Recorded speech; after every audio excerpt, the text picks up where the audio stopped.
بسم اللہ الرحمن الرحیم الصلاۃ والسلام علیک یا رسول اللہ وعلی آلک و صحابک یا حبیب اللہ۔ سورۃ المؤمن 24ویں پارے کی یہ سورت ترتیب کے لحاظ سے 40واں نمبر ہے، 40 نمبر پہ ہے۔ المومن ایمان لانے والے کو کہتے ہیں، اور اس صورت میں خاص ایک ایمان والے کا ذکر ہے۔ وقال رجل من آل فرعون، وقال رجل مؤمن من آل فرعون یکتم ایمانہ، آل فرعون میں سے ایک ایمان والا جو اپنے ایمان کو چھپا کے رکھتا تھا، اور بہت اہل ایمان نے تکالیف سے بچنے کے لیے اپنے ایمان کو چھپائے رکھا، اس لیے سورت کا نام بھی المومن رکھا گیا۔ اور اس سورت کو سورہ غافر بھی کہتے ہیں، غافر ذنب وقابل توب شدید العقاب ذی الطول۔ اللہ تبارک و تعالیٰ کی صفات بیان کی ہوئی ہے۔ غافر ذنب گناہوں کو بخشنے والا ہے، قابل توب توبہ کو قبول کرنے والا ہے، گناہوں کو معاف کرانا، بخشش طلب کرنا، یہ اس صورت کے اندر بیان ہوا ہے۔ اور اہل ایمان کو جو تکالیف ملتی ہیں، ان تکالیف کی وجہ سے جو اپنے ایمان کو چھپائے رکھتا ہے، ایک وہ ایمان والے ہیں، اور دوسرے وہ ایمان والے ہیں جو برملا اپنے ایمان کا اظہار کرتے ہیں، جان کی پرواہ کیے بغیر کسی خوف و خطر کے۔ آج لوگ کہتے ہیں نا، میری جان کو خطرہ ہے، میری سیکیورٹی بڑھائی جائے، پھول فروخت کو سیکورٹی دی جائے۔ ایمان والا ہو تو اسے سوائے موت کے کسی چیز کا بھی کوئی خطرہ نہیں۔ مومن تو مومن، کافر کو بھی موت کے اوپر یقین ہے۔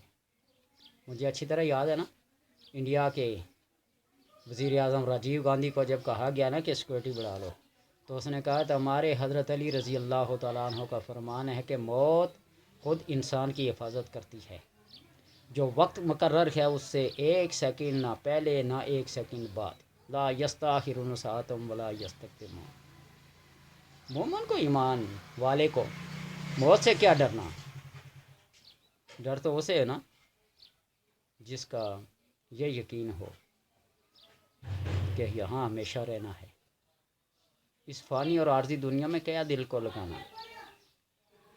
تو اس لیے ایمان والے کو سوائے اللہ کے کسی چیز کا نہ کوئی خوف ہوتا ہے، نہ کوئی ڈر ہوتا ہے، اور یہی ایمان کا خاصہ ہے۔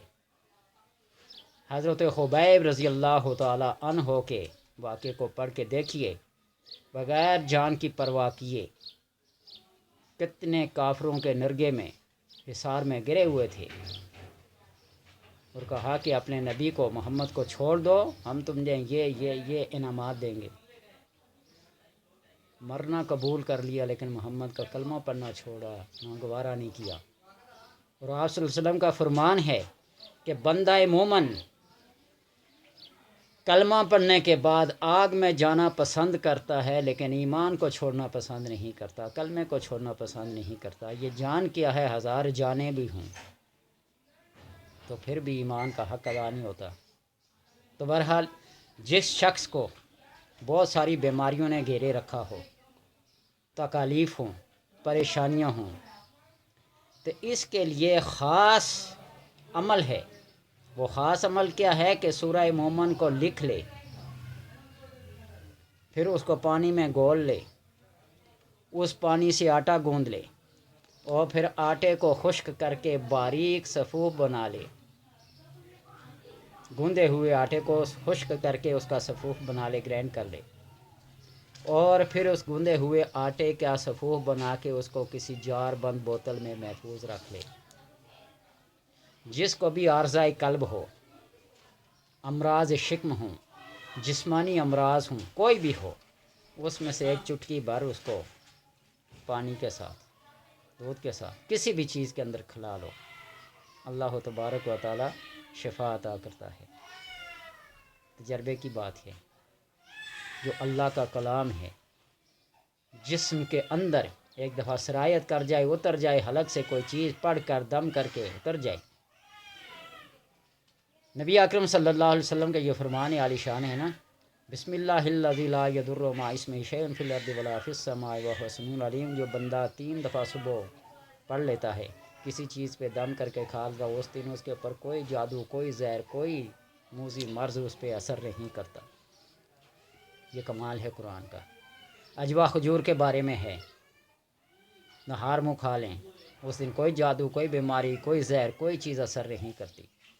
یہ اس نبی عالی شان کا فرمان ہے، جس کے فرمان میں کوئی شک و شبہ نہیں، اور شک و شبہ کرنے والا پھر دائرہ اسلام سے کیا ہو جاتا ہے؟ خارج ہو جاتا ہے۔ جس شخص کے جسم پر سفید داغ پڑ گئے ہوں، برس کی بیماری، ہلبری جسے کہتے ہیں، پڑ گئے ہوں، تو سورہ مومن کو پڑھ کر دم کرے، پانی پہ دم کر کے چھٹاکاؤ کرے، دھوئے، تو اللہ تبارک و تعالیٰ اس مرض سے بھی نجات دیتا ہے۔ پھوڑے، دانے، زہریلے پانی والے، جو کاکڑے، لاکڑے جن کو کہتے ہیں، اس کے لیے بھی اس کو پڑھ کر دم کر کے پانی پہ پینا شفا کا موجب ہے۔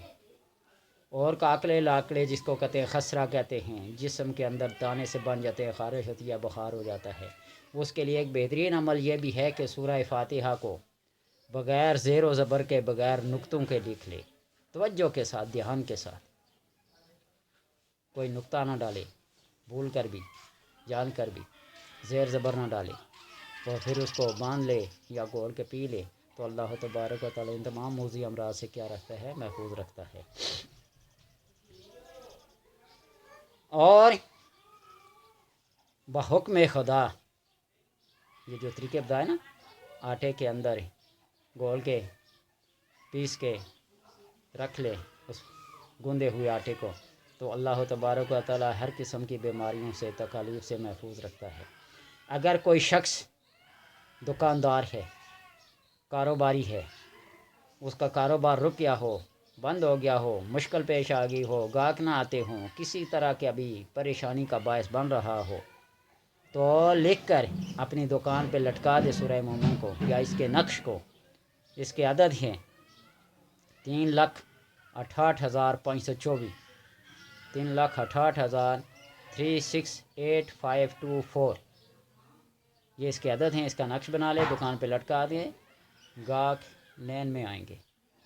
اور مجھے تجربہ ہے، کسی عرصے میں بھی دکان کرتا تھا ایک شغل کے لیے، تو بسم اللہ الرحمن الرحیم کو 35 مرتبہ 35 مرتبہ لکھ کر، ایک لائن، دوسری لائن، تیسری لائن پہ دکان پہ لٹکا دیا، اور مجھے اچھی طرح یاد ہے کہ اللہ تبارک و تعالیٰ نے کرم کیا، فضل کیا۔ تو بہرحال گاہک آئیں گے اور اس کا کاروبار خوب چلے گا، اور ایسے ایسے جگہ سے گاہک آئیں گے، ایسی ایسی بکری ہوگی کہ جہاں سے وہم و گمان بھی نہیں ہوتا، اللہ تبارک و تعالیٰ عطا کرتا ہے۔ اور اگر کوئی شخص سورہ مومن کو لکھ کر اپنے پاس رکھے، تو دشمن کے ہر قسم کے شر سے، اس کے فساد سے، اس کی برائیوں سے، چاہے وہ زبان سے ہوں، چاہے وہ ہاتھ سے ہوں، ہر قسم کی برائی اور شر سے محفوظ رہے گا۔ مجھے اچھی طرح یاد ہے نا،